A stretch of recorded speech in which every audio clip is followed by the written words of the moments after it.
Gracias, señor presidente. Buenas noches a todas y a todas. Hago también extensivo el agradecimiento al presidente del Tribunal Superior de Justicia en el Estado, el magistrado presidente Miguel Mérida Ayud, por todo el apoyo para la capacitación y participar sobre todo en estos eventos que proporcionan capacitación para mejorar nuestra función. Contestando a tu pregunta, estimado presidente y amigo, pues es importante primero destacar que a diferencia de un sistema acusatorio oral que rige en nuestro país con motivo de la reforma a la Constitución Política de México en el 2008, la intervención que tenía la víctima en el sistema tradicional no era tan activa. La víctima únicamente, prácticamente comparecía al procedimiento cuando era llamada para participar como órgano de prueba y reproducir la denuncia en relación a la investigación. Sin embargo, esta reforma denominada de seguridad y justicia que rige nuestro país desde el 2008, pues trajo grandes cambios y uno de ellas es reconocer a la víctima como una parte activa en el procedimiento. El propio artículo 20 de nuestra Constitución le dedica todo un apartado de los derechos a la víctima. Uno de ellos, importante para la víctima, es precisamente el de la igualdad de armas, de contar con un asesor jurídico que pueda representarla durante el procedimiento. La propia Comisión de Víctimas proporciona de manera gratuita un asesor jurídico a quienes no tienen la capacidad económica para hacerlo. De hecho, la propia Ley General de Víctimas establece el deber del juzgador, que si una víctima no se apersona al procedimiento por alguna circunstancia, debe ser representada por ese asesor jurídico. Otras participaciones activas de la víctima es el poder ofrecer y solicitar el desahogo de datos de prueba al Ministerio Público. No solamente ofrecerlos, sino exigir que las decisiones que se emitan por el Ministerio Público en cuanto a esa petición estén debidamente fundadas y motivadas. ¿Qué sucede si el Ministerio Público no admite un dato de prueba que solicita de manera pertinente la víctima? Puede, en el caso concreto, acudir a recurrir ante el juez de control para que sea analizada esa omisión por parte del Ministerio Público. Otro de los aspectos también relevantes y la participación activa de la víctima estriba en el derecho a poder interponer recursos ante el juez de control. ¿En qué situaciones? Pues en las omisiones del Ministerio Público en su facultad de investigar, en cuestiones relativas al archivo temporal, al no ejercicio de la acción penal, entre otras circunstancias como reserva de la investigación. En ese sentido, la víctima tendría 10 días hábiles desde que se le notifique esa resolución por el Ministerio Público para acudir ante la autoridad judicial, en este caso un juez de control, que revise, en este caso, la resolución. Entonces, vamos viendo esa participación activa de la víctima, ya no como anteriormente era en un sistema tradicional en el que aparecía la víctima únicamente como un coadyuvante. De hecho, otra de las circunstancias también relevantes en esta participación de la víctima es que puede solicitar de manera conjunta con el Ministerio Público que se emitan, en este caso, medidas cautelares durante el procedimiento. Puede solicitar al juzgador en la audiencia inicial que se apliquen esas medidas cautelares. Puede solicitar también órdenes de protección y medidas de protección para salvaguardar su integridad. En ese sentido, la autoridad ante quien se solicite, ya sea ante la agente del Ministerio Público o al juzgador, una vez judicializada la causa, tiene la obligación de pronunciarse precisamente en ese tenor. En sí podemos verificar esa participación activa de la víctima como titular de derechos, participar activamente en el proceso y cuando ésta no se apersone, ser representada válidamente por un asesor jurídico. Esa es la participación que considero de relevante de la víctima en este sistema de justicia penal acusatorio en México. Gracias. Gracias, presidenta de la FIA en Piedras Negras, Coahuila, México. Maestra Laura Leticia Pérez Ramos, directora general jurídica de Derechos Humanos y consultiva de la Fiscalía General del Estado de Coahuila, México. La siguiente pregunta está por máximo 3 minutos. Acciones relevantes para garantizar los derechos humanos de grupos vulnerables en la investigación del delito implementada en el Estado de Coahuila. Buenas noches a todas y a todos. Agradezco la invitación a la Federación Iberoamericana de Abogados a este evento. Y en términos generales me gustaría comentar que a raíz de la reforma constitucional en materia de derechos humanos y la reforma que implementa el nuevo sistema de justicia penal en México, se ha generado diversas acciones afirmativas en materia legislativa en nuestro país y en especial en diversos estados como es en Coahuila. Dentro de estas acciones, pues generamos diversa normatividad, tanto a nivel general, a nivel local, diversos protocolos de actuación que nos permitan garantizar dentro de la investigación de los delitos, pues todos los derechos humanos que tienen los grupos vulnerables, especialmente tratándose de mujeres, de migrantes, de niñas, de niños y adolescentes, adultos mayores, comunidad LGBTIQ+. Esta normatividad adicionalmente nos obliga a tener áreas especializadas en la investigación de los delitos, por ejemplo, fiscalías de personas desaparecidas, unidades de investigación especializadas en la violencia de género, en la investigación de delitos de feminicidio, investigación de delitos cometidos en agravio de menores, y en el caso de Coahuila particularmente, en este sentido, creamos 2 agencias especializadas en la investigación de delitos sexuales en contra de niñas y adolescentes. En el caso de Coahuila, por ser un estado vecino con Estados Unidos de América y ser tránsito de mucha gente migrante, hemos tenido mucha problemática en este sentido y desde el año 2014 generamos una unidad especializada en delitos cometidos en agravio de migrantes.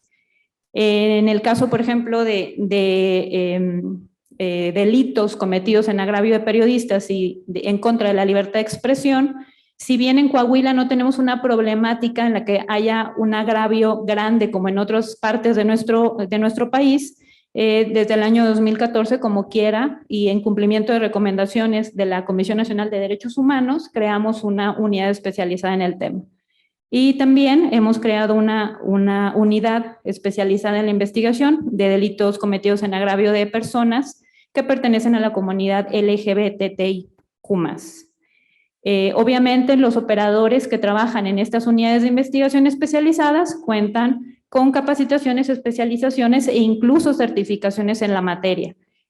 Todo este bagaje académico que requieren nuestros servidores públicos, ministerios públicos, peritos y policías de investigación, pues bueno, la propia institución lo dota a través del Centro de Profesionalización, Acreditación, Certificación y Carrera. Gracias. Gracias, maestra. Karina, del Poder Judicial del Estado de Coahuila, de Zaragoza, México, ¿cómo se garantiza el acceso a la justicia a las mujeres y niñas y víctimas de violencia en su estado? Gracias. Primeramente es importante destacar lo que ya se ha resuelto en diversas resoluciones por la Corte Interamericana de Derechos Humanos y también en recomendaciones por parte del Comité de CEDAW, en el cual ha establecido que concretamente en relación a la violación al derecho de igualdad y el derecho de no discriminación, también lo constituyen precisamente la violencia a las mujeres por razón de género. La pregunta en relación a cómo garantizamos esa tutela efectiva y el derecho a las mujeres a una vida libre de violencia, pues recordemos, en el caso de México contamos con una ley nacional, que es la Ley General de Acceso a las Mujeres a una Vida Libre de Violencia.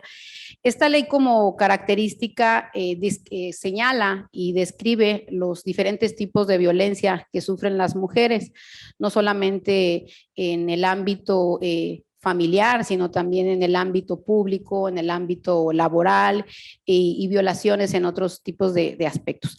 Esta ley es un parámetro que nos permite a todas las personas, en el caso juzgadoras, en mi caso particular, de poder tomarlo como una herramienta y como un mecanismo que nos permita llevar a cabo una justicia abierta, una justicia pronta y una justicia bajo una perspectiva de género. La propia Suprema Corte de Justicia de la Procuración también ha establecido diversos precedentes en los que se establece la forma en la que se debe de juzgar por las juzgadoras.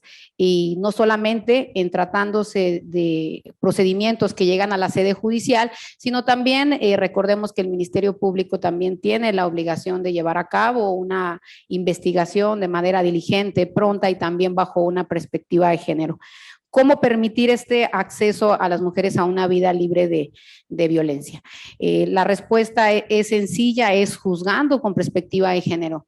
En la materia penal podemos encontrar un ejemplo claro de cómo podemos permitir ese acceso a la justicia en tratándose de aquellos delitos de índole sexual en el que hay víctimas, mujeres y niñas, y que en base a ello, bajo una perspectiva de género, podemos tomar en consideración al momento de valorar como juzgadoras. Una de ellas es el parámetro de atender que este tipo de delitos de carácter sexual son delitos de consumación generalmente oculta, es decir, no debemos exigir al momento de valorar en tratándose de estos asuntos de carácter sexual en la que aparecen víctimas, mujeres o niñas, la exigencia de pruebas de testigos o pruebas documentales, pues son un cierto tipo de delito que por su naturaleza se realiza en ausencia de testigos. Otro de los aspectos que hay que valorar es el contexto, la naturaleza traumática de la víctima de un delito de índole sexual, las imprecisiones que pudiera tener la víctima al momento de narrar su declaración, las circunstancias relativas a sus aspectos de carácter subjetivo, su edad, su entorno, y más aún si existe un caso de interseccionalidad en el que además de ser mujer, de ser un grupo que históricamente ha sido considerado desventajado a diferencia de otros grupos, pudieran concurrir otras situaciones como las cuestiones relativas a ser una persona migrante o algunas otras que lo colocan en una situación más vulnerable. Esos mismos aspectos y estos mismos pasos al momento de valorar los delitos en materia de índole sexual, pues permiten en este caso juzgar bajo esa perspectiva de género al momento de valorar el caso que se está llevando al juzgador y poder permitir ese acceso a la justicia.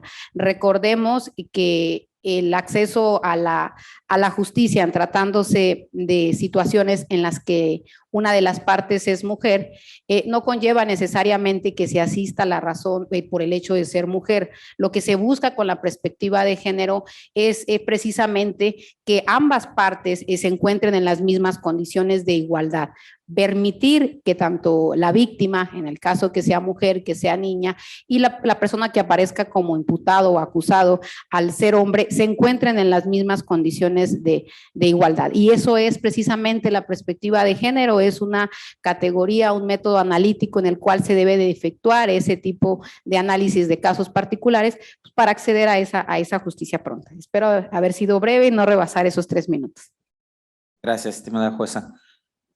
Maestra Laura Leticia Pérez Ramos, siguiente pregunta. Relevancia de las técnicas de investigación de intervención de comunicaciones privadas y en delitos de alto impacto en el estado de Coahuila.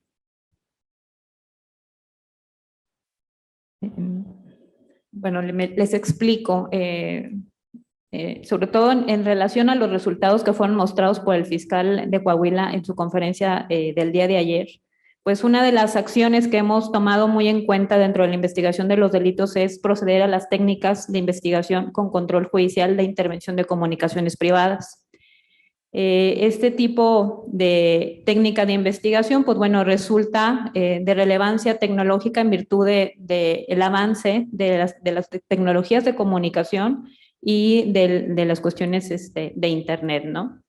Resulta relevante y por eso es una técnica de investigación que nosotros aplicamos, sobre todo en delitos, por ejemplo, de homicidio, feminicidio, secuestro, extorsión, desaparición de persona y algunos robos o fraudes pues relevantes, ¿no? También es una técnica que hemos pues desarrollado, sobre todo en los asuntos de narcomenudeo. Ahorita les explico más o menos por qué. De acuerdo a la normatividad de nuestro país, de acuerdo a la Constitución y al Código Nacional de Procedimientos Penales, este tipo de técnicas, que al final de cuentas es una intromisión a la vida privada de una persona, pues tiene que desarrollarse a través de un control judicial y solamente está prevista para las cuestiones penales. ¿Qué quiere decir? Solamente se permite desarrollar este tipo de invasión cuando se trata de una investigación penal. Y obviamente hay ciertas reglas que se tienen que cumplir para poder llevar a cabo este tipo de técnica de investigación. Y sobre todo, pues debemos como Ministerio Público justificar la necesidad, proporcionalidad e idoneidad de este tipo de técnicas.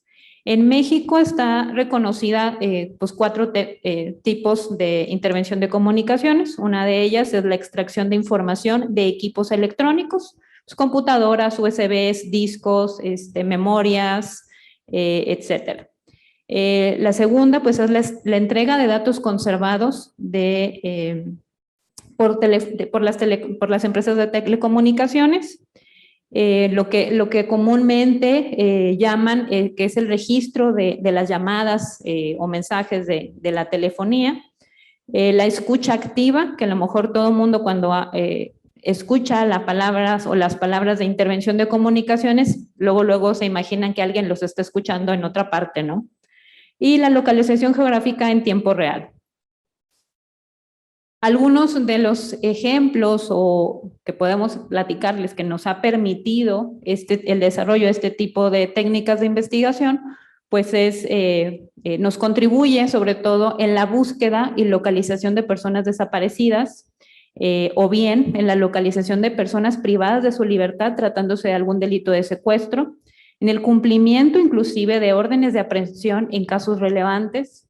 Nos permite también este tipo de técnicas acreditar circunstancias de tiempo, modo y lugar del hecho delictivo, acreditar a través de la geolocalización o georreferencia de la actividad de una línea telefónica al imputado, o bien a través de los registros del uso de la línea telefónica, pues podemos determinar la probabilidad de la intervención o participación.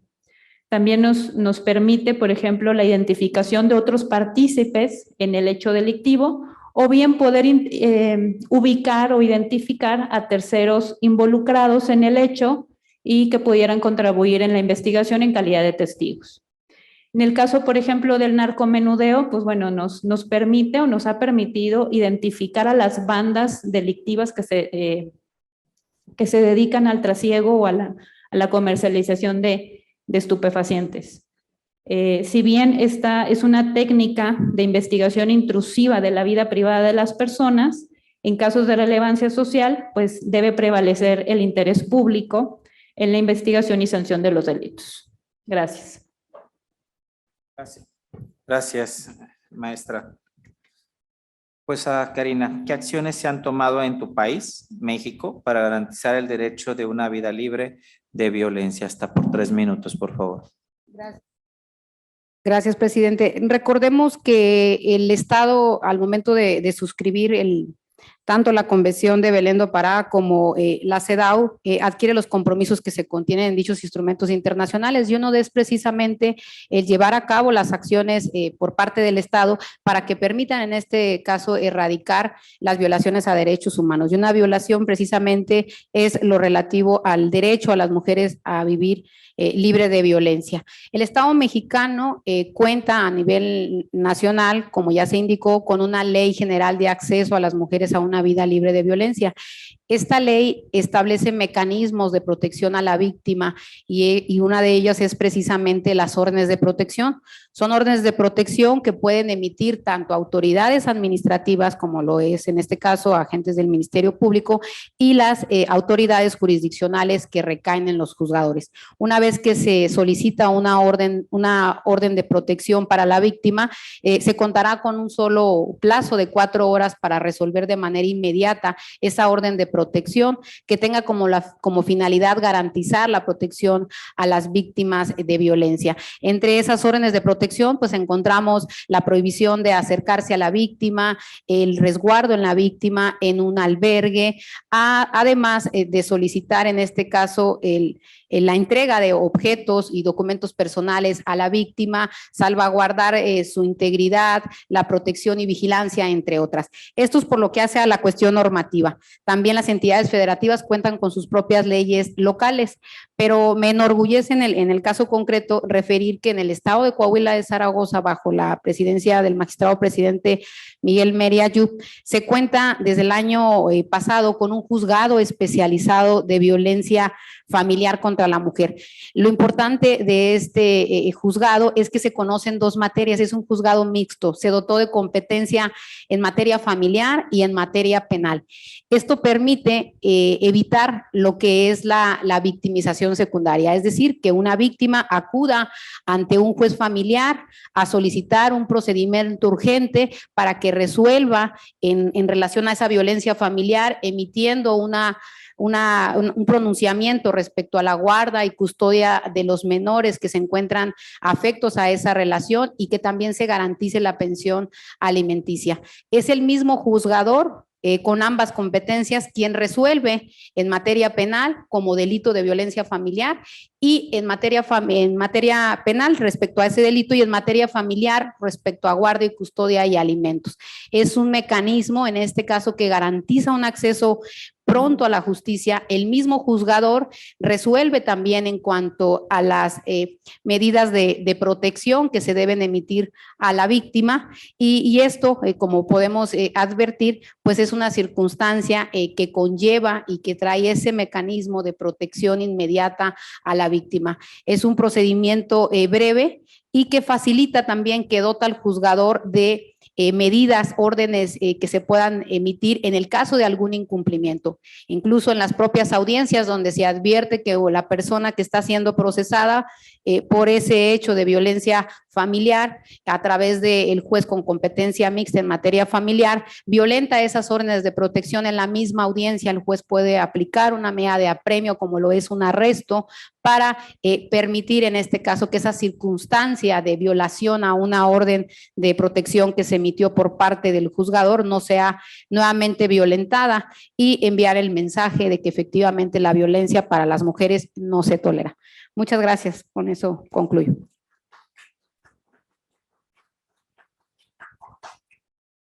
Maestra Laura Leticia, el principio de presunción de inocencia frente al derecho a la información en el estado de Coahuila. Bueno, esto es pues como una cuestión más práctica, ¿no? Y me permito explicar. Pues en la actualidad, en el caso de México, ha cobrado auge el ejercicio del derecho a la información y principalmente en asuntos de interés social como es la investigación de los delitos.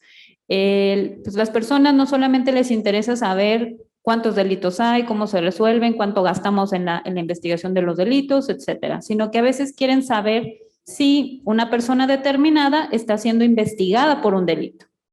Entonces aquí llegamos a un interrogante.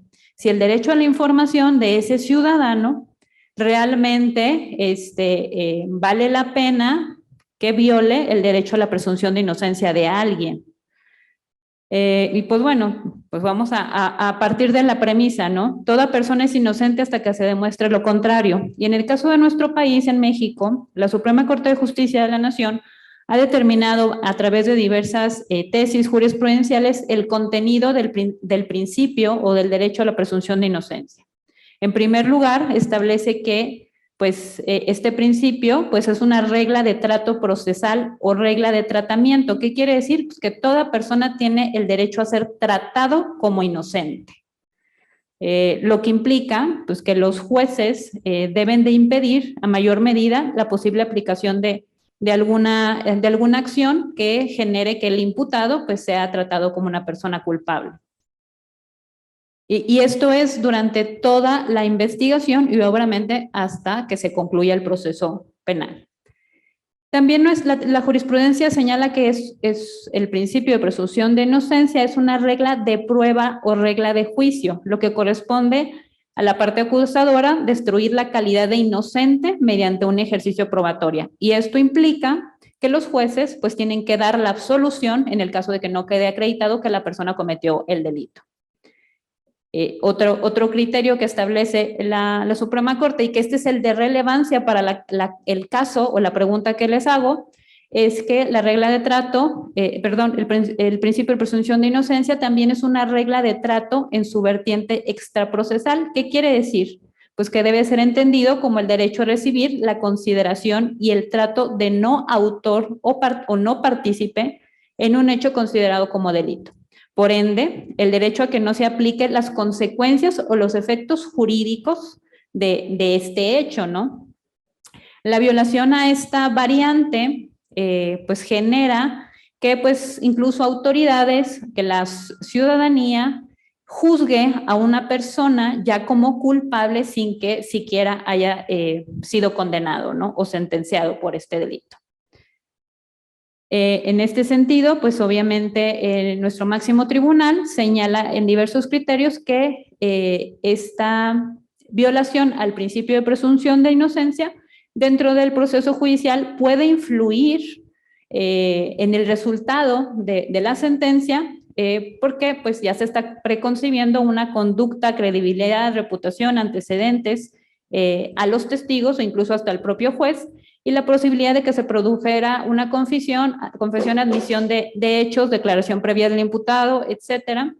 E inclusive puede generarse opiniones en medios de comunicación sobre un hecho delictivo que posiblemente ya se le está, atribuyendo directamente a una persona sin que haya pues sido condenado, ¿no? En este sentido, pues los jueces tienen que ponderar, pues, si prevalece o no el principio de presunción de inocencia o, dudar sobre la fiabilidad del material probatorio. En sí, para responder a la pregunta, en el caso en que algún ciudadano está interesado en conocer si una persona determinada está siendo investigada por un delito, pues obviamente las procuradurías o fiscalías deben de pues ser cuidadosos en la información que van a proporcionarle a ese ciudadano. No sabemos para qué se va a utilizar la información. Obviamente, si puede ser inclusive que quien pide la información pues sea la propia víctima o una probable víctima de esa persona o de ese tipo de hechos. Puede ser el probable responsable o inclusive puede ser el asesor jurídico de la víctima o el defensor. Pero en estos casos, pues bueno, se tiene que orientar la persona que está solicitando esta información, pues de que si es parte de las investigaciones, pues hay otros canales por los cuales puede directamente conocer la investigación y está aparte en todo su derecho de conocer a exhaustividad la investigación. Pero en el caso de que cuando el solicitante es una persona de medios de comunicación o se presume que posiblemente pudiera ser una persona de medios de comunicación, pues sí tenemos que tener mucho más cuidado, pues obviamente esa información ya va a generar una violación a la regla de trato en su vertiente extraprocesal del principio de presunción de inocencia. ¿Por qué? Porque obviamente no sabemos cómo va a ser utilizada por ese comunicador la información que se le vaya a proporcionar. Y en este caso, pues bueno, las fiscalías deberían de reservar o clasificar la información como reservada para no violentar pues, los derechos del probable responsable, ¿no? Gracias. Gracias, maestra Laura Leticia Pérez Ramos, directora general jurídica de Derechos Humanos y Consultoría de la Fiscalía General del Estado de Coahuila, Zaragoza, México.